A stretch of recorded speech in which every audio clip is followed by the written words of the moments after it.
Kalau yang keempat, baru sekarang boleh kita buka. Dulu biasanya saya tahan-tahan. Saya tambahin jadi 5 ya. Yang keempat, yang baca la ilaha illallah, lalu semua sifatnya, dirinya, nafsiyahnya, fikrahnya, kolbunya lebur dalam sifat-sifat Allah. Kalau Ghazali kan 4, saya tambahin 5. Yang kelima, orang yang baca la ilaha illallah, lalu di ruhnya ada bisikan, coba lidah dikunci, dinaikkan ke langit-langit dalam mulut, kepala menekur ke bagian kiri, mendekati jantung, lidah dikunci, mulut ditutup, sebut, lidah tetap dikunci, sebut nama Allah. Sekarang teriak tapi dalam diri, di dalam diri, tidak bersuara, teriak di dalam kolbu, teriakkan ke dalam kolbu, baca. Imam Ghazali memberikan prakteknya langsung dengan lafaz la ilaha. Jadi la ilaha illallah bagi Imam Ghazali itu dibagi 4 tingkatannya. Di situ ketahuan dia tawakal atau tidak. Kalaupun ia tidak tawakalnya setingkat apa. Pertama, man qala la ilaha illallah bilisanihi la biqalbihi. Orang yang baca la ilaha dengan lisannya tapi kolbunya nggak ngikut. Berarti tawakal palsu. Tawakalnya, gimana coba la ilaha illallah itu dibaca di lisan, tembus ke kolbu, talqin. Maka talqin itu membimbing. Ada geraknya nggak kalau baca la ilaha illallah?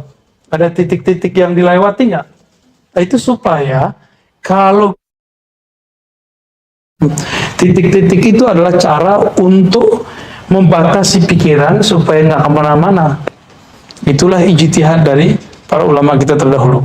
Tapi rahasianya sebenarnya dari Nabi Khidir juga.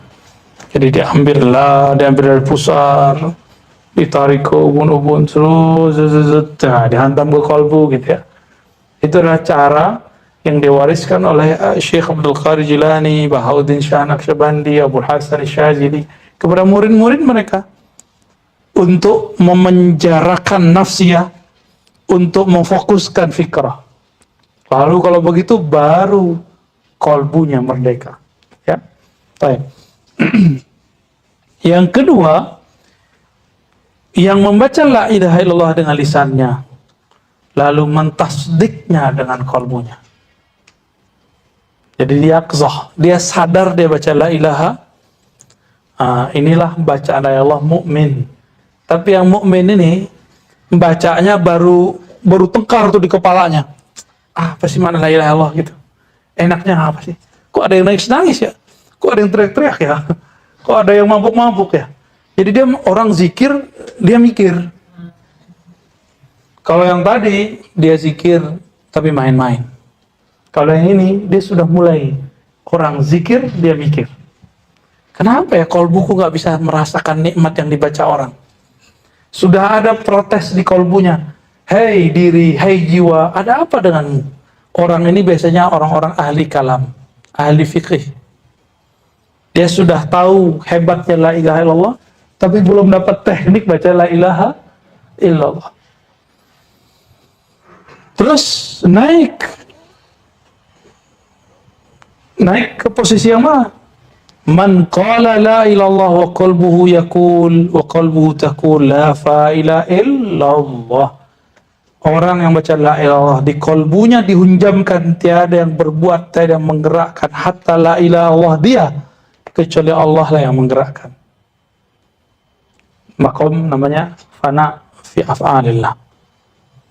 Terus kalau yang keempat, baru sekarang boleh kita buka. Dulu biasanya saya tahan-tahan.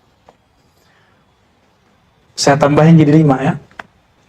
Yang keempat, yang baca la ilaha illallah, lalu semua sifatnya, dirinya, nafsiyahnya, fikrahnya, kolbunya lebur dalam sifat-sifat Allah.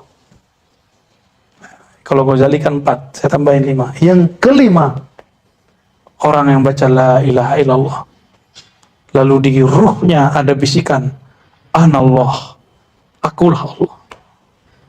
Maka di saat itu, walaupun dia memandang ke alam, tapi sebenarnya dia sedang berbicara kepada pencipta alam. Saya tidak menerjemahkan seperti yang diterjemahkan Ghazali. Ghazali mengatakan, man qala la ilaha wa fi qalbihi la mawjuda illallah. Itu kata Ghazali. Sekarang direvisi. Ya. Kata Ghazali apa? Yang keempat bagi dia, siapa yang baca la ilallah di kolbunya dan mengatakan tiada wujud kecuali wujud Allah, khawatir salah paham orang. Maka kita kembangkan lagi. Fi'il, sifat, zat. Ya, berarti ada 5 ya. Yang 5 pertama dibuang. Jadi 4 juga jadinya. Tapi kalau ngikutin model Ghazali, jadi 5. Kita tambahkan di situ sifat. Dan pada bab fana fi zat pun maknanya kita rubah. Bukanlah maujuda illallah. Tiada yang wujud kecuali Allah. Ini membahayakan antum. Ya, di zaman Ghazali beres maknanya. Tapi zaman sekarang orang salah paham nanti. Dia kira wujudnya nanti wujud Allah. Tiada wujud kecuali wujud Allah. Wujud ke wujud Allah. Waduh, ya ngayal lagi dia kan. Apa yang benar? Coba ada ayatnya. Allah berfirman kepada Nabi Muhammad, "Kul innama ana basyarum mithlukum." Aku ini bashar. Wujudku wujud bashar, sama seperti kalian. Bedanya cuma satu. Nah, siapa yang mewarisi ini? Ini orang yang panahnya fana fi zat. Yuha ilayya annahu la ilaha illa. Itu. Bahwasannya aku manusia. Jadi ini isbatul wujud, wujudul basyariyah. Yang sahih nih berdasarkan isyarat yang kita dapatkan. Ya. Ini belum pernah dikembangkan sebelumnya juga sebenarnya. Ini ziyadah terhadap apa yang dijelaskan oleh Maulana Al-Imam Abu Hamid Al-Ghazali. Supaya hati-hati karena kita isbatkan wujud kita sebagai bashar, tapi ruhnya kita juga isbatkan bahwa dia ditiupkan. Apa yang ditiupkan ke dalam ruh? Allah mengatakan la ilaha illa ana. Maka lisannya baca la ilaha illallah, kalbunya seakan-akan mendengarkan Allah berkalam la ilaha illa ana. Atau kalbunya seakan mendengarkan, ruhnya seakan mendengarkan anallah, akulah Allah wahai hambaku. Itu yang halus. Ini tarekat halusiyah, tarekat akhir zaman, tarekat al-Muhammadi, ya, tarekat Ghazali al-Muhammadi, ya, yang sudah kita revisi. Di zaman ini boleh kita merevisi. Kalau enggak nanti terjadi seperti apa yang terjadi sebelumnya. Karena kalamnya Ghazali ini dibaca oleh yang bukan ahlinya, apa yang terjadi? Mereka mengatakan wujuduna wujudullah. Itu terjadi di zaman Hamzah Fansuri. Ya, dikomentari oleh Al-Qurani, dikomentari oleh Abdul Rauf Singkili, dijawab lagi oleh Burhanuddin Asy-Syattari, dan sampai sekarang, ya, sampai sekarang udah. Dan kita nggak mau mengulangi kesalahan yang sama. Nanti ma'rifatnya nggak nambah-nambah. Di situ aja jalan di tempat. Ya. Baik, paham? Jadi gimana cara bacanya? Lidah baca la ilaha illallah. Ya, seakan-akan ruhnya mendapat makna la ilaha illa ana. Kalau belum dapat rasa ini, turunkan lagi. La ilaha illallah, la sam'a wa la basara illa billah. Ya, tiadalah yang mendengar kecuali karena diperdengarkan Allah. Tiadalah ilmu kecuali diberikan oleh Allah. Tiadalah hayat kecuali dihayatkan Allah. Tiadalah kudrah kecuali dikudrahkan Allah. Tiadalah iradah kecuali diiradahkan Allah. Tiadalah kalam kecuali dikalamkan Allah. Ya itu tuh. Itu yang nomor 4. Kalau yang nomor berapa tadi? 3. Itu tinggi loh. Nomor 3 itu udah wali ente. Ya. La fa'ila'il. Tiada yang berbuat kecuali Allah. Itu kun fayakunnya. Itu sudah wali, sudah. Kalau yang di atas itu, yang sifat itu sudah muhibbin. Al-muhib, pencinta. La yazalu abdi yataqarrabu ilayya bin nawafil hatta uhibbah. Sehingga aku jatuh cinta kepadanya. Jika aku jatuh cinta kepadanya, aku ganti sifatnya. Basornya jadi basorku, samanya jadi sama aku. Gimana? Jadi jangan tinggi-tinggi dulu sampai yang nomor 5. Tapi kenapa saya bolehkan untuk menyampaikan yang nomor 5? Siapa tahu Allah berikan antum jalan pintas. Ya. Benar. Kalau enggak ya nomor 3 udah keren itu. Nomor 2 aja udah selamat. Man qala la ilaha illallah min qalbihi au nafsi. Itu dia. Udah hebat itu bisa yang nomor 2. Yang penting jangan nomor pertama ya. Dicatat nggak tuh? Catat itu ya. Itu nggak ada di kitab itu. Nomor 2 boleh. Yang kedua, man qala la Allah fi qalbihi la ilaha illallah. Yang ketiga ya.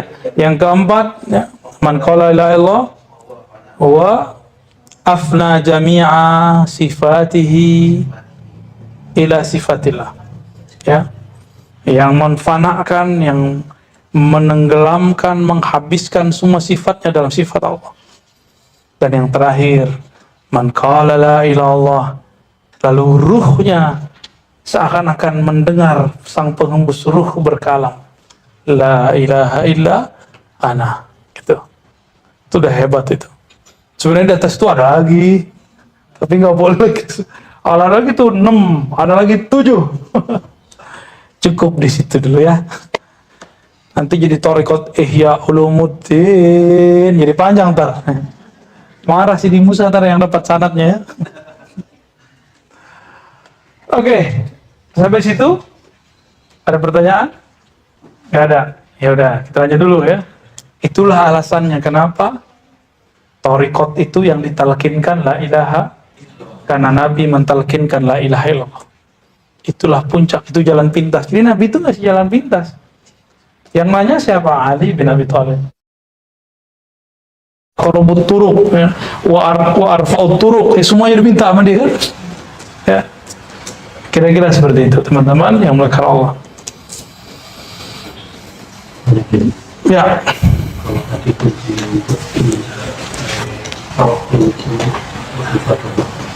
berarti yang bisa mencapai level itu hanya makhluk hidup. Wah, pertanyaannya horor nih. Kalau kunci tawakul itu cuma ma'rifatullah, berarti yang bisa tawakul waliullah. Ya iya, antum tawakal sah jadi wali.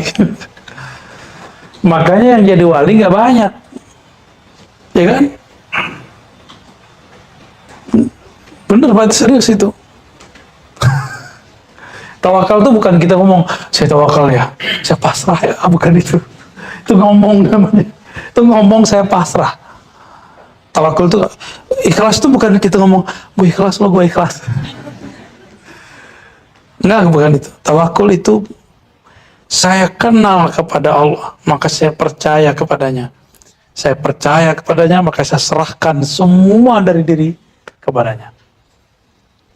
Allah itu lebih mengerti kita terhadap diri kita atau gimana? Allah mengerti. Kita belum ada, Allah udah ada. Alam belum ada, Allah sudah ada. Maka Allah mengerti apa yang terbaik bagi hambanya. Nah, mengerti gak nih Allah itu lebih baik pengertiannya? Oh iya, antum menjadi calon wali. Ya. Semoga kita jadi calon wali. Semoga kita jadi wali Allah. Amin ya rabbal alamin. Al-Fatihah. Nyembah huruf syirik. Tapi kalau belum tahu, nih kita kasih clue-nya biar nggak syirik. Terbayang lafaz alif lam lam ha, tapi katakan di kolom ya aku sembah yang punya nama, bukan tulisan itu. Gitu caranya ya. Dipindahin dikit, sama kita beres semua Pak. Tinggal kliknya gitu. Coba saya tulis lafaz Allah di situ, itu yang kita sembah. Enggak kan? Enggak. Lafaz itu hanya menunjukkan yang punya nama. Kita nggak nyembah yang nama tulisan itu. Kalau bahasa guru saya dulu, kau sembah huruf, huruf akan dihapus. Engkau sembah nama, nama akan terbakar. Engkau sembah sifat, sifat akan sirna. Sembahlah zat, engkau akan kekal bersamanya. Gaya benar. Itu kita dari kecil kita dengar begitu dulu ya. Bergantung kepada nama, nama akan robek, nama akan hilang, nama akan sirna. Karena tempat nama kolbu, kolbu bakal sirna kan, bakal hancur dengan kematian. Antum sakarat aja hilang tuh namanya.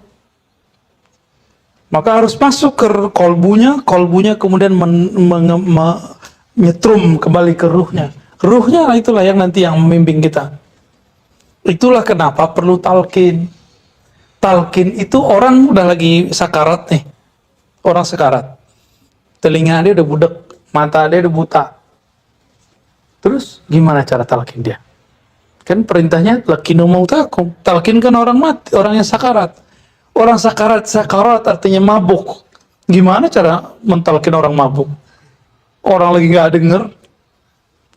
Yang mabuk kan telinganya, matanya, nafsiyahnya mabuk, jasadnya mabuk, ruh dia yang kita ketuk. Ruh. Maka cara mentalkin, kita tidak boleh mentalkin dengan nafsiyah kita. Pinter saya di mursyid. Mukhalifah, tariqat, saya diwakil, jangan begitu. Kalau mentalkin itu dengan tawakal. Hilangkan nafsiyah, katakan ya Allah, yang menggenggam jiwanya, kolbunya, yang hembuskan ruhnya adalah Engkau. Terus gimana? Yang menggenggam ruhku, kolbuku, yang menghembuskan ruhku Engkau. Hubungkan ruhku dengan ruhnya, kolbuku dengan kolbunya, akalku dan akalnya, nafsiyahku dan nafsiyahnya, lisanku dan lisannya. Baru dibaca ayat-ayat untuk mengingatkan Allah. Ya ayyatuhan nafsul mutmainnah, irji'i ila rabbiki radiyatan mardiyah, fadkhuli fi ibadi wadkhuli jannati. Bacakan ayat itu kalau ada orang sekarat. Baru kita talqinkan. Wahai, sebut namanya, ya. Kita yang minta ke Allah.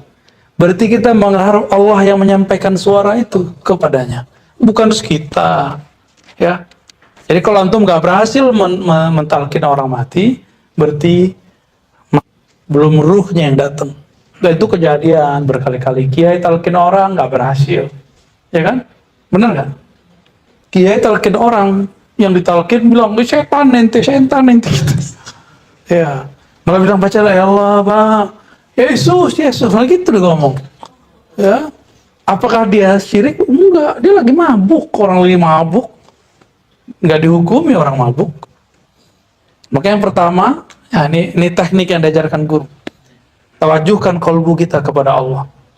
Baru kemudian di situ kita hadapkan pancarannya, pantulannya kepada kolbu orang itu. Lalu baca Al-Fatihah, itu maharnya. Al-Fatihah. Baca Al-Fatihah. Biasanya kalau Allah izin, orang itu sadar sejenak. Baru kita panggil. Halo bro, bimbing. Ayo saya bimbing baca la ilaha. Ya, pasti dia mau, karena dia sedang mengalami keadaan yang genting itu, pasti dia mau. Sangat-sangat mau. Malah dia bersyukur kalau ada yang membimbingnya. Ya. Semoga di akhir hayat nanti kita dibimbing oleh Allah Subhanahu wa taala membaca la ilaha illallah. Dibaca la ilaha illallah. Seperti itu. Ya. Langsung praktek. Ayo, coba baca, ikuti saya. Ikuti saya semua, perbaiki duduknya, nyaman-nyamankan. Izin Tuan Guru semua, para masyayikh. Baca syahadat. Asyhadu an la ilaha illallah. Ikuti dalam hati, ya Allah, aku bersaksi, aku menerima. Tiada yang berhak disembah kecuali Engkau. Wa asyhadu anna Muhammadar Rasulullah. Aku bersaksi, aku menerima, aku berikrar bahwa Nabi Muhammad adalah Rasul Engkau. Ikuti istighfarnya. Astaghfirullah. Ikuti. Astaghfirullah. Baca pelan-pelan. Ya Allah, ampuni dosa mata kami, Ampuni dosa mataku yang memandang yang haram. Astaghfirullah. Turun ke bagian sampingnya telinga. Katakan, ya Allah, ampuni dosa telingaku, mendengarkan kalam-kalam yang tidak Engkau redhoi, mendengarkan aib, bahkan aib guru kami, aib kawan kami, aib sesama kami. Ampunkan dosa telinga kami, ya Allah. Baca Astaghfirullah. Turun ke lidah. Ya Allah, ampunkan dosa lisan kami, dosa kalam kami. Pernah menyakiti orang tua kami, pernah menyakiti guru kami, tanpa disadari menyakiti orang-orang terdekat kami, pasangan kami, anak-anak kami, tetangga kami, kawan-kawan kami, yang kami sadari, yang tidak kami sadari. Ampunkan lisan kami, ya Allah. Kembali ke otak. Astaghfirullah. Ya Allah, di dalam pikiran kami, di dalam otak kami, terdapat banyak kosakata-kosakata yang tidak baik, kata-kata yang vulgar, yang jorok. Terdapat file ingatan-ingatan kepada hal-hal yang tidak pantas kami ingat. Kami pernah dulu menyimpan maksiat dalam pikiran kami, ya Allah. Maka malam ini, ya Allah, dengan istighfar ini, ya Allah, bersihkan isi pikiran dan otak kami, ya Allah. Kita turun ke tangan dan kaki, kita istighfarkan. Astaghfirullah. Ya Allah, tangan ini mungkin dulu pernah mengambil yang tidak jelas hukumnya. Kaki ini dulu pernah melangkah kepada yang Engkau tidak ridhoi. Tangan ini pernah makan tanpa menyebut nama Engkau. Bahkan mungkin tangan ini pernah memegang sesuatu yang haram, ya Allah.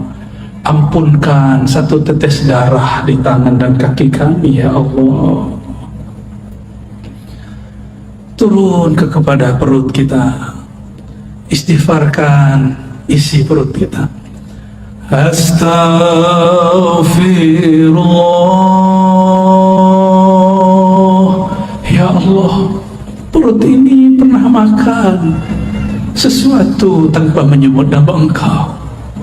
Perut ini pernah diisi dengan makanan yang tidak jelas hukumnya di sisi Engkau. Bahkan mungkin, ya Allah, dulu pernah perut ini memakan yang haram, ya Allah. Atau dulu pernah orang tua kami salah makan, ya Allah. Ampunkan isi perut kami, ya Allah, yang menjadi darah setetes, ya Allah, yang menjadi satu sel di tubuh kami, ya Allah, yang menjadi satu helai rambut, ya Allah. Ampunkan isi perut ini dari selain Engkau, ya Allah. Turun kepada kemaluan, kehormatan kita. Istighfarkan diri ini yang hina, yang dulu pernah berbuat durjana.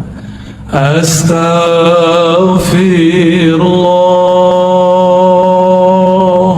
Ya Allah, kami ini hina, ya Allah. Zahirnya terlihat soleh, ya Allah. Batin kami banyak maksiat, ya Allah. Zina hati, ya Allah. Zina badan, ya Allah. Ampunkan semua ini, ya Allah. Pindah ke dalam hati, istighfarkan hati kita. Mungkin ada sombong, ada merasa lebih pintar, merasa lebih soleh daripada orang lain, merasa lebih baik daripada orang sebelah. Istighfarkan kolbu, pegang dadanya, sama-sama pegang dadanya. Katakan, Astaghfirullah. Rasakan degup jantungnya. Ya Allah, ya Allah, kalbu kami penuh dengan penyakit-penyakit, penuh dengan maksiat, penuh dengan kesombongan, ya Allah. Baru sedikit amal, ya Allah, sudah merasa benar, ya Allah. Baru sedikit ilmu, sudah merasa paling pintar, ya Allah. Baru sedikit riyadhah amalan, sudah merasa sufi, sudah merasa wali, ya Allah. Ampunkan kalbu kami, ya Allah. Astaghfirullah. Terus pegang dadanya, dielus-elus dadanya, ya Allah. Di dalam dada kami ini ada sifat terburuk, ya Allah. Sifat iri dengki, ya Allah. Kami masih belum percaya kepada jaminan Engkau, ya Allah. Ketika kami memandang ada sahabat, tetangga, kawan kami dapat rezeki, kami mengira itu rezeki kami, ya Allah, diambil olehnya. Kami berprasangka, ya Allah, Engkau salah kirim rezeki kepada mereka, ya Allah. Ampunkan salah dalam hati kami, ya Allah. Ampunkan iri dengki ini, ya Allah. Di kalbu ada sifat riya, beramal karena ingin dipandang. Istighfarkan. Astaghfirullah, ya Allah. Di dalam dada kami ini terbersit jika beramal ingin dipandang. Bahkan terbersit ada rasa senang dipuji, harap pujian. Bahkan lebih dalam lagi, ya Allah, kami terbersit takut dicaci, takut dimaki. Maka kami menampilkan kesolehan palsu, ya Allah. Ampunkan riya dalam kalbu kami, ya Allah. Astaghfirullah, ya Allah. Di dalam kalbu kami ada kelalaian, ya Allah. Ada lalai mengingat Engkau, ya Allah. Bahkan kami lalai mengingat Engkau dalam ruku dan sujud kami, ya Allah. Bagaimana mungkin, ya Rabb, salat ini diterima? Baru saja takbir kami lupa lalai kepada Engkau, ya Allah. Ampunkan salat kami yang tidak khusyuk itu, ya Allah. Ampunkan baca Quran yang tidak tulus ini, ya Allah. Ampunkan kalbu kami yang keras ini, ya Allah. Ampunkan kalbu kami yang malam ini ingin menyebut nama Engkau tapi belum tersentuh, ya Allah. Terakhir, kita istighfarkan orang tua, pasangan, keturunan, anak-anak, tetangga, bahkan semua umat kita istighfarkan. Astaghfirullah, ya Allah. Dosa kami kepada orang tua kami banyak, ya Allah. Dosa kami kepada pasangan kami banyak, ya Allah. Kami mengkasari mereka, ya Allah. Kami pernah membentak mereka, ya Allah. Ampunkan dosa kasar kami, ya Allah. Dosa-dosa kami yang menyinggung mereka, ya Allah. Begitu juga ampunkan, ya Rabb, dosa semua umat. Dosa semua umat yang bersyahadat kepada Engkau, menerima baginda Rasulullah senabi Engkau. Al-Fatihah, sama-sama. A'udzu billahi minasy syaithanir rajim. Bismillahirrahmanirrahim. Alhamdulillahi rabbil alamin. Ar-Rahmanir Rahim. Maliki yaumiddin. Iyyaka na'budu wa iyyaka nasta'in. Ihdinas siratal mustaqim. Siratal ladzina an'amta 'alaihim ghairil maghdubi 'alaihim waladdallin. Amin. Al-Ikhlasus Syarif. Bismillahirrahmanirrahim. Baca surah Al-Ikhlas. Qul huwallahu ahad, Allahus samad, lam yalid wa lam yulad wa lam yakul lahu kufuwan ahad. Inna Allaha wa malaikatahu yusalluna 'alan nabiy. يا أيها الذين آمنوا صلوا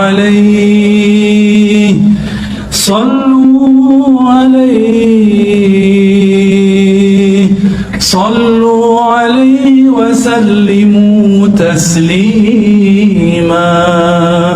Mari merindui Rasulullah sebelum kita talqin. Baca, ikuti saya. Allahumma salli ala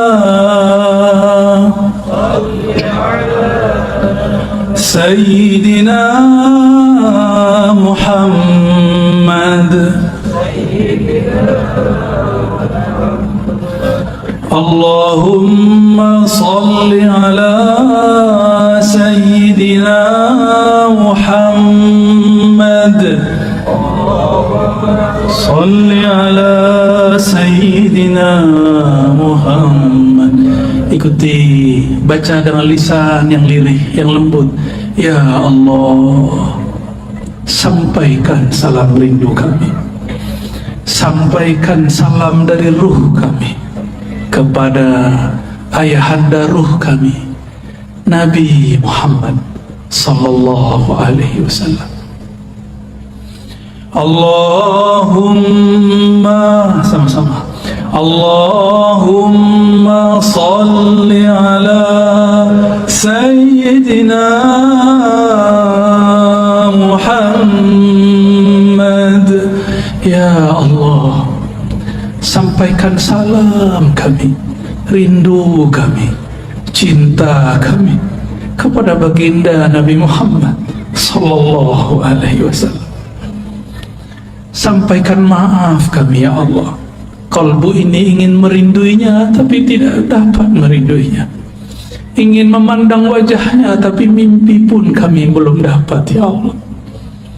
Ingin memandang keindahan akhlaknya tapi akhlak kami belum seindah akhlaknya, ya Allah. Allahumma salli ala Sayyidina Muhammad. Ya Allah, sampaikanlah ya Rabb rahmat Engkau, kasih sayang Engkau, limpahkan jualah kepada ayahanda ruh kami, baginda Nabi Muhammad, Abu Ruh, Nabiyuna Ahmad, Rasuluna Muhammad sallallahu alaihi wasallam. Ikuti sama-sama. As-salatu wassalamu alaika ya sayyidi ya habibi ya Rasulullah.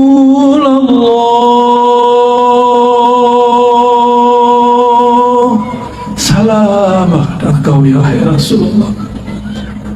Wahai Rasulullah, wahai ayahanda ruh kami, terimalah salam yang tidak sempurna ini dari kami. Jawablah salam kami.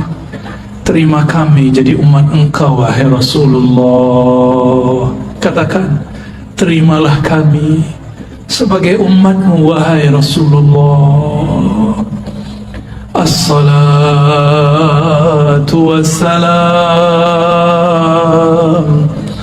as-salatu wassalam, as-salatu wassalamu alaika ya sayyidi ya habibi ya abal arwah ya Rasulullah.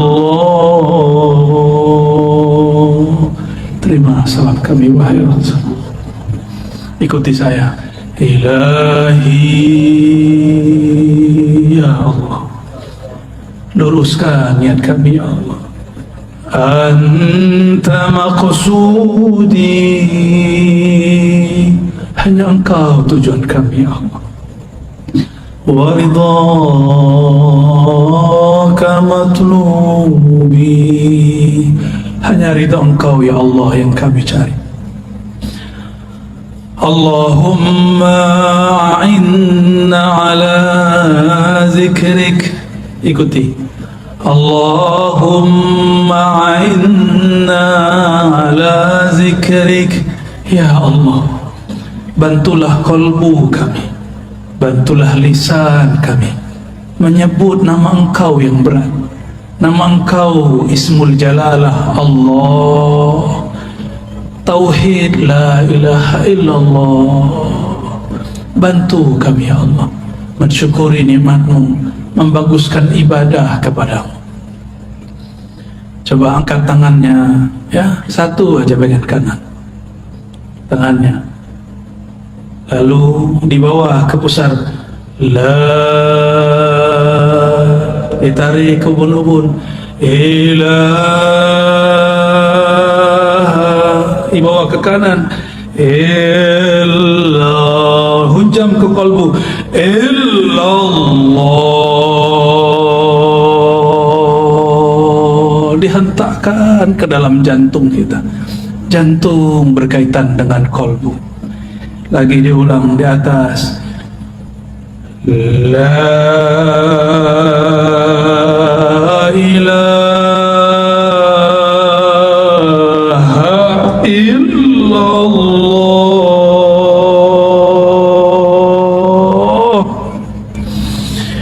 la ilaha illallah. Coba lidah dikunci, dinaikkan ke langit-langit dalam mulut, kepala menekur ke bagian kiri, mendekati jantung, lidah dikunci, mulut ditutup, sebut Allah, Allah, Allah, terus ya Allah, teruskan Allah, lidah tetap dikunci, sebut nama Allah. Sekarang teriak tapi dalam diri, di dalam diri, tidak bersuara, teriak di dalam kolbu, teriakkan ke dalam kolbu, baca ya Allah, serulah Allah atau serulah Ar-Rahman, qul ud'u Allah aw ud'u Ar-Rahman, seru ya Allah, dorong selain nama Allah. Bahkan nama sendiri pun ditiadakan. Tiada nama kekasih, tiada nama harta, tiada mobil, tiada rumah, hanya ada nama Allah. Terus baca pelan-pelan, ya Allah, sedalam-dalamnya, selembut-lembutnya, Allah.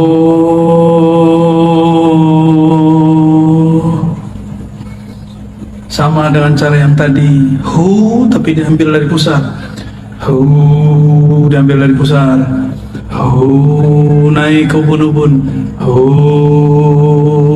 dibawa ke bahu kanan, hu dihunjam, dihentakkan ke kalbu, hu Allah.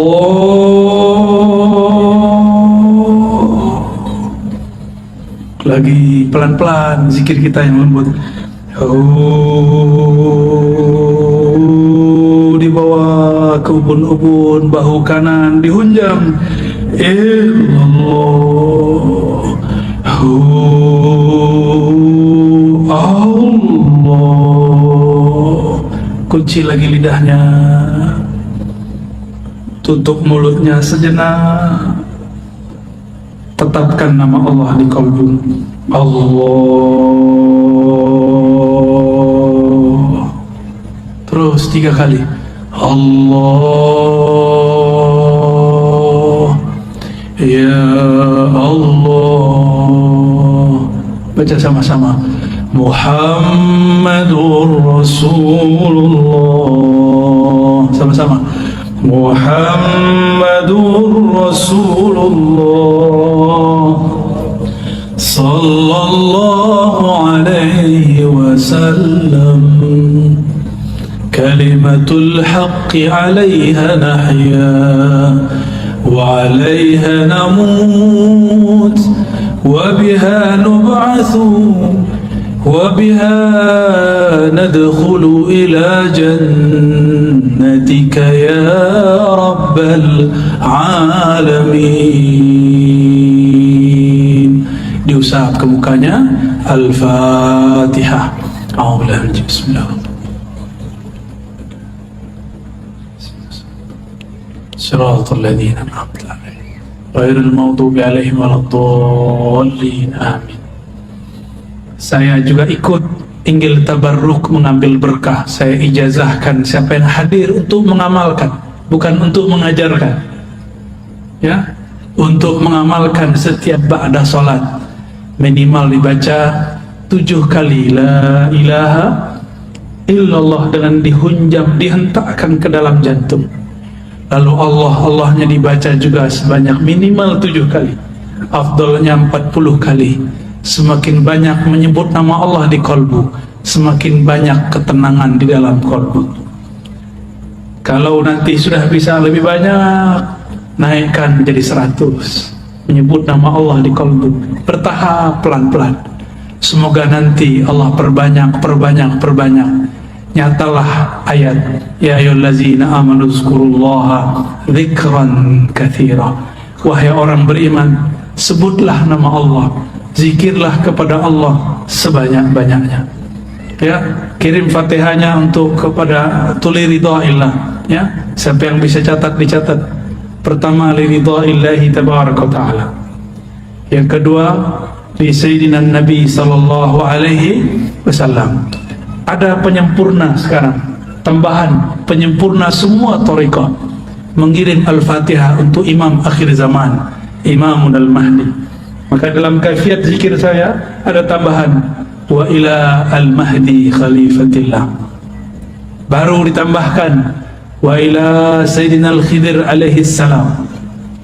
Lalu ditambahkan wa ila sayyidi Syekh Abdul Qadir Jilani al-Qutub ar-Rabbani.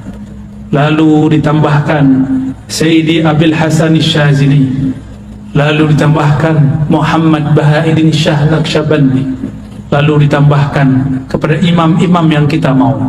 Boleh Sayyidi Ahmad bin Idris Al-Idrisi, Sayyidi Ahmad Tijani, Sayyidi Muhammad bin Abdul Karim Samani, atau silsilah guru-guru kita yang ada di sini.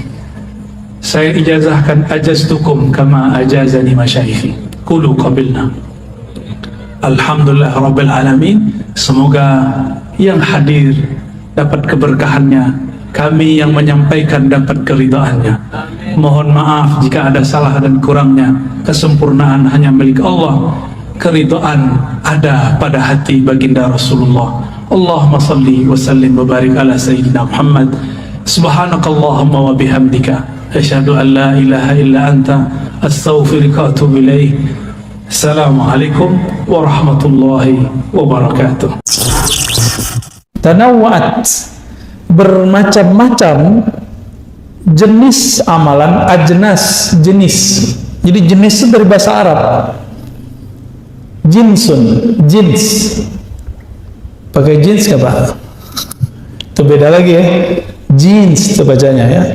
Kalau ini jinsun, jim nun sin. Jenis bahasa Indonesia, genus dalam bahasa pengetahuan lama ya. Tanawwa'at, kenapa bermacam-macam amalan itu? Kenapa amalan itu nggak kayak malaikat? Malaikat itu yang sujud aja. Ada malaikat itu dia kalau ibadah dari awal penciptaan itu cuma ruku. Nabi ditanya, wahai Rasulullah, apakah zikir yang paling utama? Apa kata Nabi? Zikir yang paling utama adalah yang paling utama dibaca oleh malaikat di langit. Subhanallah wa bihamdi, subhanallahil azim. Yang tadi Bapak baca ya. Subhanallah wa bihamdi, subhanallahil azim. Jangan pakai terjemahan, pakai makna dari saya. Subhanallah, sungguh hebat Engkau ya Allah. Wa bihamdi, Engkau maha terpuji ya Allah. Subhanallah, subhanallah bihamdi, subhanallahil azim. Sungguh hebat Engkau ya Allah, Engkau maha agung ya Allah. Itu maknanya. Kalau kita menerjemahkan maha suci, kayaknya ada yang perlu disuci-sucikan. Emang Allah butuh disucikan? Enggak. Jadi terjemahan ini kan terjemahan masa lalu. Abad-abad tahun 1600, berarti abad 17 ya. Oleh Syekh Abdul Rauf As-Singkili, subhana itu diartikan maha suci. Ini harus direvisi, karena di zaman itu maha suci itu artinya maha hebat kalau versi kita sekarang. Nah, jadi harus diganti tuh istilahnya. Di zaman itu orang ngerti maksud maha suci. Di masa sekarang maha suci itu terjemahannya adalah maha hebat. Ya, dari mana kita tahu? Bapak kalau ketemu orang Arab yang benar Arabnya, kalau dia melihat sesuatu yang menakjubkan dia bilang subhanallah, gitu. Ya. Melihat yang cantik sekali atau gagah sekali itu dia bilang subhanallah, gitu. Ya. Saking dia merasa hebat banget ini. Kok ada orang secakap ini gitu. Atau dia menyaksikan suatu kejadian yang di luar logika dia akan ngomong apa? Subhanallah. Itu orang Arab. Lain dengan Masya Allah, beda lagi. Mungkin nggak dalam semalam orang pindah kota tanpa pakai pesawat, tanpa pakai bus, tanpa pakai alat dari Jakarta ke Surabaya dalam waktu cuma sedetik. Mungkin. Tapi kalau terjadi kita bilang apa? Subhanallah, ajaib, ajib gitu ya. Ajib itu bahasa Arab, tapi ala Betawi, Pak. Ya, bahasa Arab tapi rasa Betawi. Ajib. Orang Arab juga bingung, padahal ajib itu dalam bahasa Arab itu artinya aneh loh gitu. Di bahasa kita ajib menjadi luar biasa. Maka subhanallah itu artinya sungguh hebat. Saya menganjurkan Bapak Ibu kalau nonton itu yang ditonton penemuan ahli-ahli ilmuwan kita mengenai darah, hebatnya jantung, dahsyatnya otak, satu molekul di tubuh. Aduh, kalau kita lihat itu tubuh kita langsung bertasbih lagi, Pak. Baik. Amalan itu banyak jenisnya karena pemberian Allah juga beragam bentuknya. Itu hikmah malam ini. Kenapa ada zikir subhanallah, ada zikir Allahu Akbar, ada zikir la ilaha illallah? Karena rahasia yang Allah mau beri juga beragam. Allah kaya atau miskin? Kaya. Karena dia kaya, maka dia ingin memberikan kita macam-macam hadiah. Bapak punya teman nggak orang yang tajir? Tajir baik hati, sering ngasih hadiah nggak? Kalau nggak pelit hati, medit. Apabila ada orang kaya, dia suka ngasih hadiah sama kita karena dia senang. Pasti hadiahnya macam-macam. Kadang ini, kadang itu, kadang ini, dan kadang-kadang surprise. Allah lebih kaya daripada yang kita bayangkan. Dia ingin kita menerima itu. Tapi Allah Subhanahu wa taala ingin kita siap menerimanya. Allah nggak butuh tasbih, kita nggak butuh. Allah nggak butuh sholat, kita nggak. Yang Allah mau dari kita adalah engkau siap-siaplah menerimanya. Itu. Kita mau kasih motor ke anak kecil umur 10 tahun. Tanda sayang atau bunuh? Ya, konyol atau hebat? Konyol itu. Allah itu ingin memberi sesuatu, hambanya itu siap gitu. Maka anak muda nih, ya, yang suka main sosial media, nggak usah haus popularitas. Tak kuat nanti kalau populer. Ya. Orang yang menghambakan popularitas tersiksa. Kalau satu orang dislike itu tersiksa. Ya, Ada orang ngeritik dikit, sakit hati. Kalau hamba syuhrah, abdus syuhrah, hamba popularitas. Kan sekarang anak-anak cita-citanya kalau ditanya, bang, mau jadi apa? YouTuber. Aduh, Masya Allah. Saya kaget-kaget tuh anak-anak ditanya begitu sekarang. Dia nggak tahu resikonya. Orang kalau sudah terkenal dengan satu brand, dia harus memaksakan dirinya seperti itu. Dan itu sandiwara yang paling menyiksa diri. Bapak tahu orang yang nyanyi pop, yang ukur umuran Bapak itu loh Pak? Ya, bukan yang di Indonesia. Kan ada tuh yang orang Palembang tuh siapa namanya? Yang pernah di TVRI terus dipecat. Bukan, masih hidup. Siapa namanya gitu? Itu kan keluarga dia keluarga musisi segala macam. Itu terkenalnya ngepop, tapi di rumah ngedangdut, Pak. Tapi kalau dia main dangdut di luar, itu merusak brandingnya. Itulah popularitas. Saya dulu pernah diundang oleh seorang motivator bersama teman-teman saya. Kebetulan waktu itu kita ngurusin lembaga dakwah. Si motivator ini ingin mengajari ustadz. Nah, bayangin coba. Hebat tuh ya. Hebat benernya. Ingin mengajarin ustadz nge-brand dirinya. Nah, kita tuh harus nge-brand diri ya. Oh, kita dengerin aja dia main. Nge-brand oke, bagus. Akhirnya ada yang nge-brand diri pakai warna baju. Ya kan, ada kan ustadz dengan baju tertentu. Ya boleh-boleh aja sih Pak. Dulu ada rame tuh Pandawa 5 tuh ada kan. Yang nggak ada tuh Ustadz Petruk tuh nggak ada tuh. Macam-macam. Jadi mereka membuat branding. Itu pengaruh beberapa motivator ini.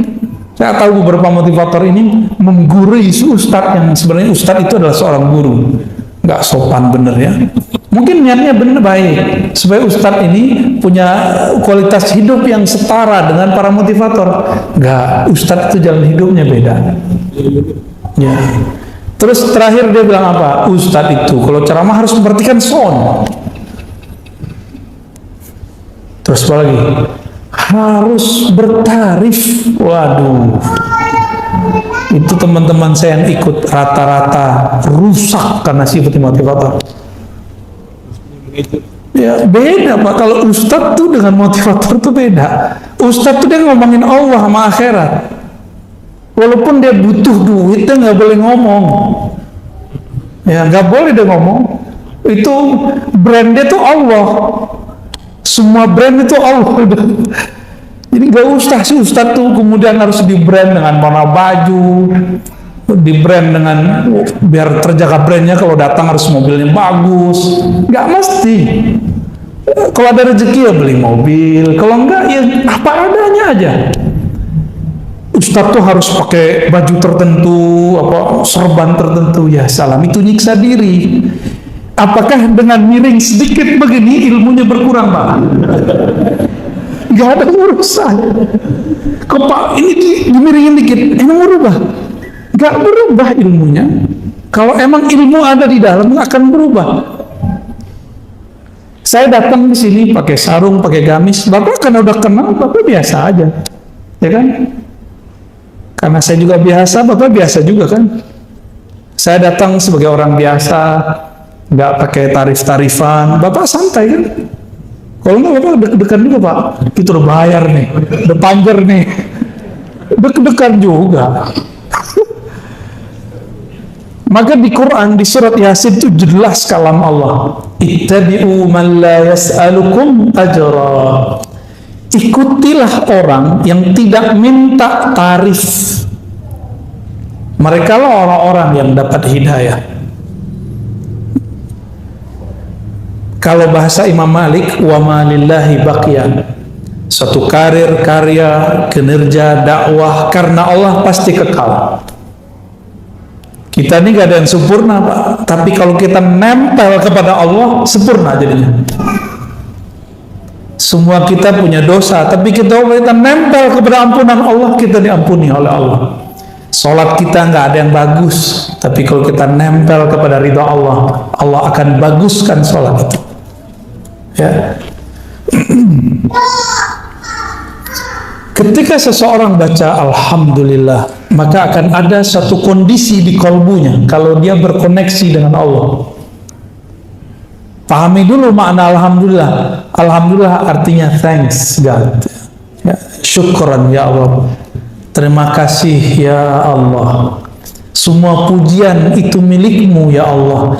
Allah itu dipuji sebagai tanda terima kasih, maka ditulislah segala puji.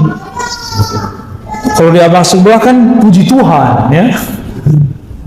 Akhirnya sama-sama garing. Ini baca Arab, ini baca terjemahan, sama gak sama garing. Menurut saya cukup kita katakan terima kasih ya Allah.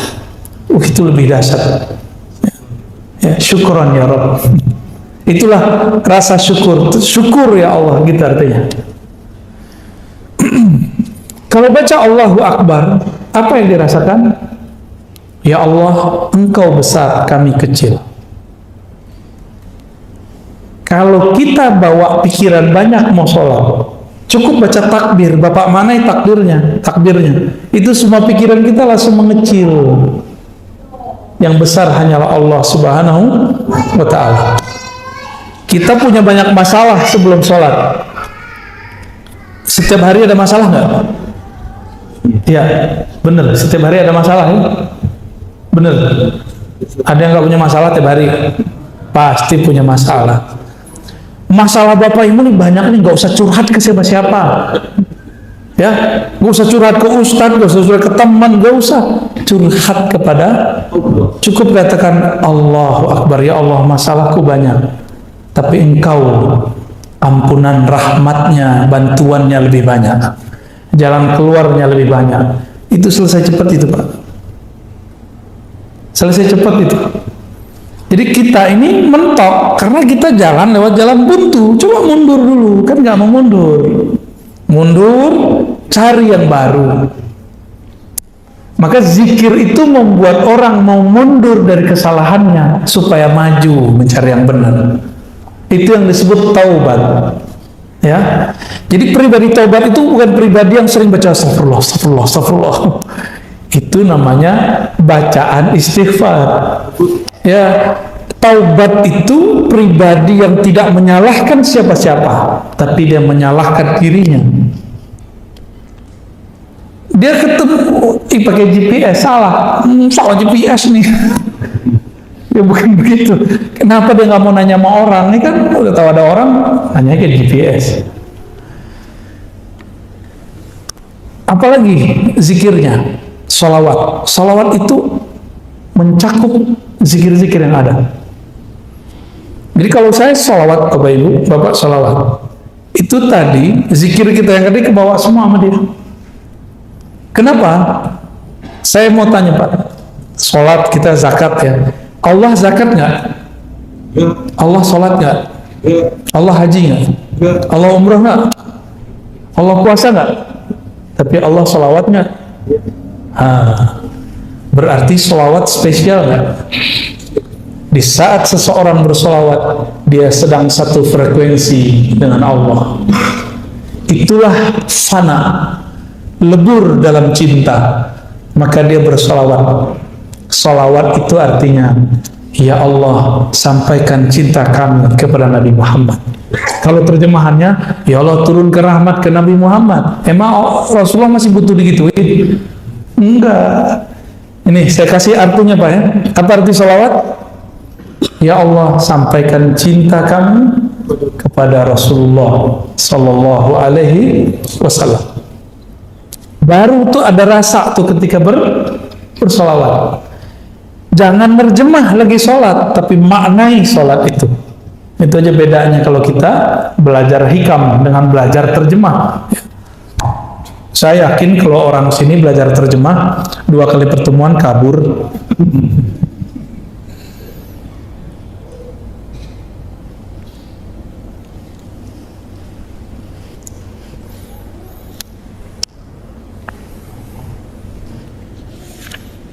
Kata pensyarah kitab ini, saya bacakan biar berkah juga ya, Imam Ibnu Abbad. Dan beliau, setiap zikir ada waridnya, ada hadiahnya. Setiap amalan ada hadiah rahasia yang tersimpan di dalamnya. Apakah warid itu? Ma yaridu 'alal qulubi minal ma'arifir rabbaniyah wal asrarir ruhiyah. Warid itu adalah suatu kondisi rohani di mana kolbu mendapatkan makrifat dari Allah dan rahasia-rahasia darinya. Ketika Bapak sujud, rasanya apa? Kepala pegel. Itu doang. Imamnya kelamaan nih, gitu. Berarti belum dapat asrarnya. Tapi Bapak sujud, terus terasa, ya Allah, kepalaku sekarang di titik terendah di bumi. Bahkan dia lebih rendah daripada tempat buang air besarku. Yang kita bedak-bedakin tiap hari itu ya Bu ya. Ini mas-mas ini pakai bedak nih. Gak usah lah, cukup istri kita aja yang cantik ya. Kita gak usah jadi cowok cantik ya. Rawat sih boleh, tapi jangan bikin riuh untuk badan sendiri. Laki-laki itu gak usah begitu ya. Apabila kolbu kedatangan rasa, masuk rasa itu, rasa, ya Allah, kepalaku lebih rendah. Aku taruh serendah-rendahnya, bahkan lebih rendah dari tumitku. Itu Bapak kecanduan sujud kan Pak? Enak tuh sujud begitu. Terasa tuh nikmat sujud. Tapi temukan sendiri rasa itu ya. Tadi itu kunci-kuncian yang kita kasih. Jadi kalau zikir, saat sujud, itu yang kita rasakan. Jangan ngayal kemana-mana. Nabi kasih benefit. Aqrabu ma bainal abdi wa rabbihi fis sujud. Itu benefit. Sedekat-dekat hamba kepada Allah lagi sujud, ya, maka berdoalah kepada Allah. Kan begitu di hadisnya. Nabi kasih jalan kalau orang masih mau doa. Tapi sujud yang sebenarnya masih perlu doa nggak? Nggak perlu lagi doa. Sujud itu sudah di dalamnya doa, ya. Karena Nabi setiap kali memintakan syafaat kepada Allah untuk kita, Nabi sujud dulu. Dan nanti di akhirat Bapak Ibu, Nabi itu makhluk paling sibuk. Dia nggak sempat mikirin diri sendiri, nggak sempat mikirin siapa-siapa dalam dirinya. Yang dipikirkan ummati. Setiap kali mau lewat itu ada datang orang cari, wahai Rasulullah bantulah kami, wahai Rasulullah bantulah kami. Di tangannya sudah ada daftar orang yang dia mau bantu. Itulah kekasih-kekasihnya. Ulama-ulama pewaris ilmunya, mewarisi sifat-sifatnya. Tidak hanya mewarisi serban dan jenggotnya, tapi juga mewarisi karakter-karakter rahmatnya. Itu ditandain nama Rasulullah tuh. Lalu sahabat bertanya, wahai Rasulullah, bagaimana cara engkau nanti tahu bahwa itu adalah umatmu, sebanyak itu umat? Jawaban Nabi, aku mengetahuinya dari ghurran muhajjalin, dari pancaran bekas wudu. Wudu itu isinya apa? Cuci-cuci muka? Bukan. Wudu itu membersihkan zahir, mensucikan batin. Sebagaimana Allah memandang kolbu manusia, maka di akhirat Nabi diizinkan memandang kolbu manusia. Ya. Kalau di dunia, Nabi tahu, dikasih tahu isi hati orang, tapi nggak boleh berhukum. Itulah yang terjadi ketika ada orang, bapak Khawarij datang, Nabi nggak boleh bunuh, karena dia belum menunjukkan kekasarannya. Jadi kelompok ekstrem nih sekarang, kalau dia belum kasar, kita belum boleh main tangan, Pak. Belum boleh main tangkap. Tapi kalau dia sudah menyiapkan bom, mau membunuh, Masya Allah, itu boleh. Dan kita meridhoi kalau ada polisi, bagian tertentu di polisi melakukan itu penyelamatan bagi kita, ya, penyelamatan bagi negara ini. Bapak mau nanti buat maulid di bom orang, mau nggak ntar? Ya, nah maka kelompok-kelompok ini sekarang muncul, itu diberangus oleh salah satu perangkat kepolisian. Kita doakan mereka supaya tetap tulus kepada Allah Subhanahu wa taala ya.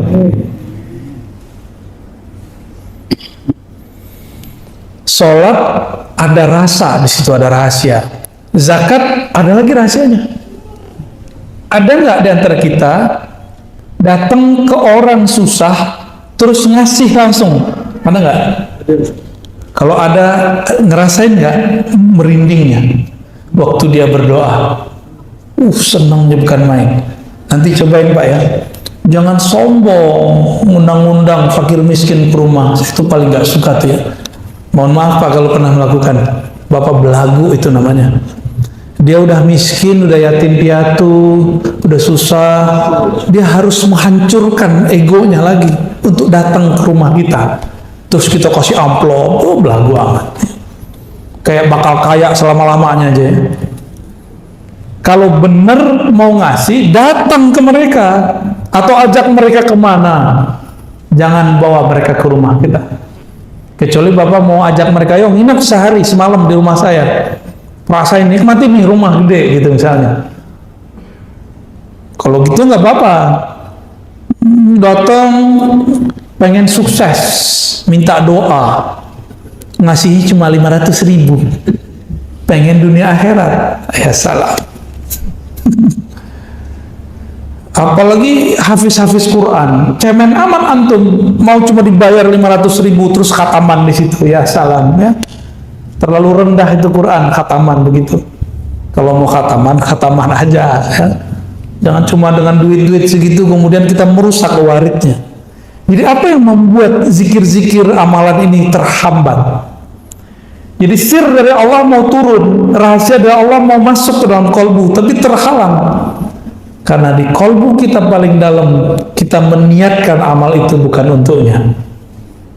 Gitu.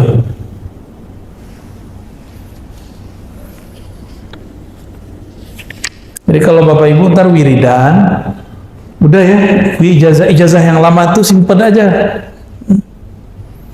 Zikir biar kaya tuh simpen Pak. Apalagi zikir mahabbah, simpen udah, nggak usah.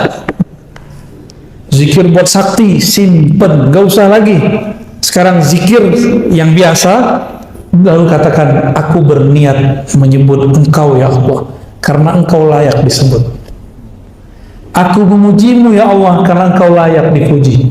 Aku menyembahmu ya Allah, karena Engkau layak disembah, bukan karena aku pengen jadi kaya. Aku baca surah Al-Waqiahmu ya Allah, karena Engkau layak ayat-ayatmu dibaca, bukan karena pengen usahanya lancar. Bisa nggak begitu? Itu baru tasawuf. Jadi tasawuf itu bukan wiridan untuk sesuatu, ijazahan, mahar, bukan, itu bukan tasawuf. Itu pseudo tasawuf. Ya, tasawuf palsu. Tapi boleh nggak? Ya boleh, silakan. Cuma ta'ibtum, ta'ban, selamat lelah. Ya. Nih, ini saya kasih contoh Pak. Ini kan pengalaman saya sendiri. Saya baca surat tertentu, ayat tertentu, dengan angka tertentu, supaya saya dapat rezeki besok. Atau besoknya lagi. Udah selesai semua wiridannya ribuan. Sampai nggak ngantuk-ngantuk. Apa nggak tidur-tidur kan kita ngantuk-ngantuk. Tunggu besok, nggak datang-datang batu rezeki. Capek kan? Capek. Padahal simpel aja, gak usah wiridan, besok bangun silaturahmi, datangin ahlinya, datangin orangnya, jadi. Ini malah pakai wiridan, nggak nyambung. Zikir itu senjatanya murid, betul. Tapi kalau orang sudah arif, senjatanya bukan wiridan, senjatanya kenalan, ma'rifat. Ya. Kan biasanya sering tuh datang ke kiai, Pak Kiai, ajarin dong doa supaya kaya gitu. Udahlah itu nggak usah lagi ya. Pak Kiai, saya mau merantau nih, kasih dong doa penjagaan diri. Oh salah itu, ya. Nggak enak itu, nggak enak. Ya. Ntar kalau melamarkan itu kita curiga terus sama orang. Bapak Ibu yang makan Allah, udah jam 9 ya.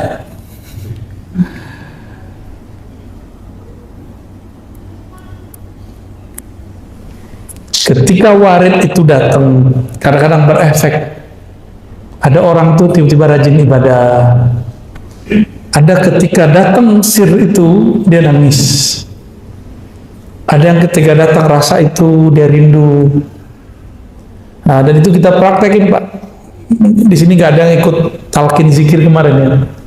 Kita ketika talqin zikir waktu di Ciputat, di doang ngajinya. Nah, yang talqin di Ciputat, di dekat UIN. Pas syahadat ada yang merasakan sesuatu, tapi tidak merasakannya waktu baca Fatihah. Ada yang waktu Fatihah merasakan sesuatu, tapi tidak merasakannya saat istighfar. Ada yang menangis-nangis dalam istighfar, tapi kebingungan ketika baca Qul Huwallahu Ahad. Ada yang tersentuh baca kulhu, tapi dia bingung pada sholawat. Tapi rata-rata Pak, di bab sholawat semuanya hanyut. Mau kolbu keras, kolbu lembut, semuanya hanyut karena merindukan Rasulullah SAW. Karena dalam sholawat itu ada unsiyah, keintiman kolbu dengan kekasih, yaitu Rasulullah SAW. Nah, semoga rasa itu muncul di kita. Nah, ada yang dia tenggelam, rasanya hanyut dalam sholawat. Kita ajak zikir, dia bingung. Karena dia masih asing dalam sholawat. Jadi itu beda-beda orang, beda-beda ahwal, beda-beda warid yang datang. Jadi saya sendiri menyaksikan dan merasakan bahwa itu nyata. Beda amal, beda bacaan, beda gerakan, beda aktivitas, beda rahasia yang diturunkan dengan oleh Allah Subhanahu wa Ta'ala. Maka rahasia dalam sholat beda dengan zakat, beda dengan puasa, beda dengan haji, beda dengan umrah. Semoga yang hadir malam ini tidak lagi ibadah minta pahala. Amin. Semoga yang hadir malam ini tidak lagi beribadah pamrih. Amin. Bukan lagi karena pengen dapat surga, bukan lagi karena dijauhkan dari neraka, bukan lagi karena pengen dapat ketenangan dan kekhusyuan. Semoga yang hadir malam ini beribadah karena Allah layak disembah, karena Allah pantas dipuja-puji. Itulah ibadah yang mutlak. Orang inilah yang disebut oleh Allah abdi, hambaku. Kalau yang mencari ketenangan disebut hamba sakinah. Yang mencari khusyuk, abdul khusyuk. Yang cari popularitas, abdul syuhur. Yang nggak mau terkenal, abdul butun. Allah bukan yang begitu. Ya, kunu ibadallah. Jadilah hamba Allah yang mutlak. Barangkali ada 10 menit mau tanya jawab, silakan. Ya, ya, silakan. Dari mana dulu? Sewaktu 10 menit saja dan satu pertanyaan saya dibalaskan waktu.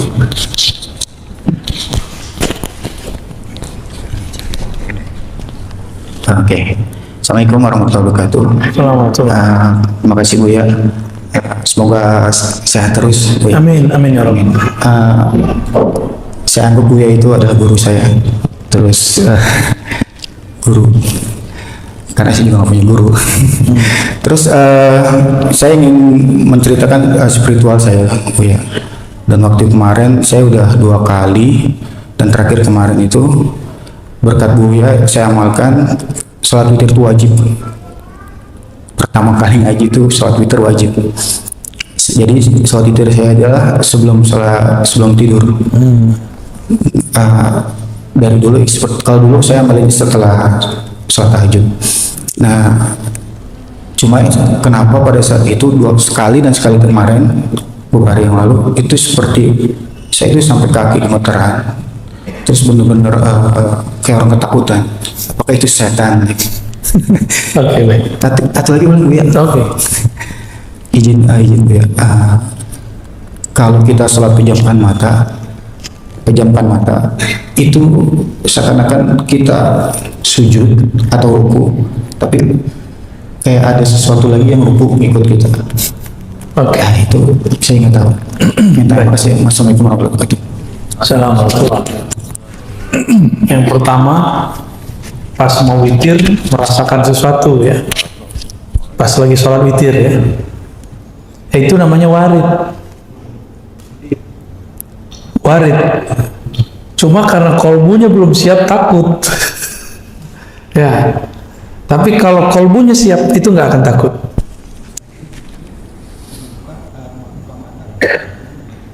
Nah ini ada tips dalam hadis Abu Daud ya, amalkan ya, supaya nanti kalau mau witir sama aja, mau sebelum tidur atau setelah tahajud sama. Dalam hadis Abu Daud diajarkan kalau mau qiyamul lail, bacalah 10 kali subhanallah, subhanallah wa bihamdi, atau subhanallah aja 10, alhamdulillah 10, Allah akbar 10, la ilaha illallah 10. Itu namanya conditioning. Jadi biar kolbunya siap untuk merasakan nikmatnya sajian tahajud, sajian witir, hidangan-hidangan aurat, maka berzikir sebelum kita qiyamul lail, berzikir sebelum witir. Ya, apa tadi? Subhanallah, alhamdulillah, masing-masing. Jadi jangan subhanallah, alhamdulillah, bukan. Subhanallah, subhanallah, subhanallah, subhanallah, begitu ya. Alhamdulillah, alhamdulillah, alhamdulillah. Terus Allahu Akbar, Allahu Akbar, la ilaha illallah, la ilaha illallah 10 kali. Rasakan Pak, nanti sholatnya akan lebih stabil.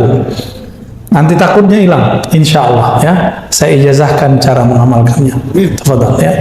Di hadis Imam Bukhari, Muslim itu ada yang versi mirip, tapi amalannya beda. Intinya sama ya. Wallahu a'lam bishawab.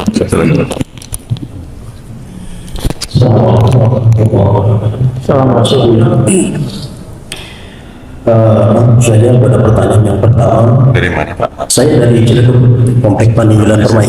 Nama saya Muhammad Yunus. Pertanyaan saya yang pertama tadi dibilang apapun yang kita lakukan ibadah adalah makrifat kepada Allah. Termasuk apa yang dibilang Buya tadi, bahwa seandainya kita mendapatkan sesuatu spesial dari Allah itu adalah makrifat. Terus apa bedanya dengan hidayah? Yang kedua, saya terus terang sebelum subuh selalu melakukan sholat sunat hajat 2 rakaat. Dan lagi-lagi tadi Buya mengatakan bahwa apa yang kita lakukan semua ibadah termasuk sholat. Jangan pikirkan segala hajat kita, yang kita pikirkan adalah langsung saja kepada Allah. Tuh, bagaimana kaitannya dengan sunat-sunat hajat yang sering kita lakukan? Terima kasih. Assalamualaikum. Ya, nah yang pertamanya saya lupa malah, ingatnya hajat. Hajat dulu ya. Sholat hajat itu sebenarnya diperdebatkan oleh ahli fikih. Yang ada itu sebenarnya sholat himmah. Idza hamma ahadukum, jika seseorang kamu punya keinginan, atau hamma berarti punya urusan, itu arti hamma. Hadis Abu Daud, hadis Tirmizi juga ada, tapi yang saya ingat nih hadis Abu Daud. Lalu dikatakan di situ, fa'asbihil wudu, salatlah 2 rakaat, sempurnakan wudu'mu, falisalli rakaatain, salat 2 rakaat. Lalu faliyatullah, doalah kepada Allah. Coba lihat doanya, ternyata itu doa yang kita sebut doa istikharah. Jadi doa sholat hajat itu isinya doa istikharah. Coba lihat inti sholat istikharah, bukan memaksa Allah, bukan mengajukan permintaan kepada Allah, tapi sholat istikharah, sholat hajat itu adalah menyerahkan hajat kita kepada Allah, menyamakan kemauan kita dengan kemauan Allah. Apa kata kita? Ya Allah, jika dia baik bagiku, maka jadikanlah dia milikku, dekatkan dia kepadaku, dan takdirkan dia menjadi milik. Ya begitu. Itu nggak hanya pasangan loh Pak ya, kerja, urusan, proyek, sama semua. Artinya apa? Kita tidak maksa Allah, tapi kita bertanya, ya Allah ini baik atau bukan? Jika baik, jadikan, mudahkan. Jika tidak, maka jauhkan. Berarti masih ada kita nggak di situ? Nggak ada. Maka sholat hajat itu bukanlah kita memaksa Allah atau ngasih tahu Allah dengan hajat kita, tapi sholat hajat itu konfirmasi. Ya Allah, ini hajatku baik apa enggak? Gitu ya. Baru dengar antum ya. Selama ini kita, kata kiai, kata ustadz, kalau ada hajat sholat 2 rakaat, minta kepada Allah. Ya itu benar, tapi ada yang lebih benar. Ini dia nih, isi dari sholat hajat istikharah adalah mengkonfirmasi kepada Allah hajat kita baik atau tidak. Kalau untuk kabul gampang bagi Allah, tapi baik buruk itu yang mau kita mintai kepada Allah Subhanahu wa taala. Dan itu berat loh Pak, kalau kita senang sama seseorang nih, terus kita bilang jika dia baik, wah itu senang tuh. Maka mudahkan ya Allah, takdirkan ya Allah, senang. Bapak udah coba belum? Orangnya kita cintai, terus kita bilang jika dia tidak baik bagiku ya Allah, maka ini susah tuh ngomongnya tuh. Bener gak? Tuh. Itu ilmu Pak, sebenarnya itu makrifat sebenarnya, tapi kok nggak ada yang menjelaskan selama ini. Ketemu di hikam, kata Ibnu Athaillah Sekandari rahmatullah alaihi wa qadasallahu sirrah, ciri-ciri doamu langsung dikabul, itlaqul lisan, lisanmu ringan untuk mengatakannya. Itu ciri-ciri kalau itu diterima di sana. Bahkan Ibnu Athaillah nggak ngomong begini, padahal dia mau ngomong begitu Pak. Sebenarnya doa kamu itu Allah juga yang bisikin. Allah bisikkan kepada kamu, tapi kamu harus menjadi hambanya. Gimana caranya? Memintalah kepadanya, tapi nolkan dirimu. Tiada kehendakmu kecuali kehendaknya, tiada keinginanmu kecuali keinginannya, tiada cintamu kecuali cintanya. Baru bener tuh cinta kepada Allah. Kalau nggak gombal. Barangkali itu ya Pak. Yang pertama tadi apa? Hidayah itu baru awal dari nur. Kalau ma'rifat itu puncaknya nur. Berarti hidayah itu puncaknya apa? Ma'rifat. Jadi orang-orang yang dapat ma'rifat, dialah yang bisa bagi-bagi hidayah. Maka di Quran itu dibagi 2. Kadang Nabi disebut innaka la tahdi man ahbabta. Kamu tidak dapat memberi hidayah siapa yang kamu mau. Itu ma'rifat maksudnya ya? Tapi di ayat yang lain justru dikatakan engkaulah yang memberi mereka petunjuk. Man dalla ala khairin kafa'ilih, siapa yang menunjukkan suatu kebaikan, suatu petunjuk kepada orang, maka dia sama dengan melakukannya. Jadi ada hukum hakikat, ada hukum syariat di situ ya. Hakikatnya hidayah itu ma'rifat awalnya, tapi syariatnya bukan. Syariatnya dia sebuah ilmu, sebuah pengetahuan, sebuah teori, sebuah sentuhan, kira-kira begitu. Wallahu a'lam bishawab. Ya. Cukup ya.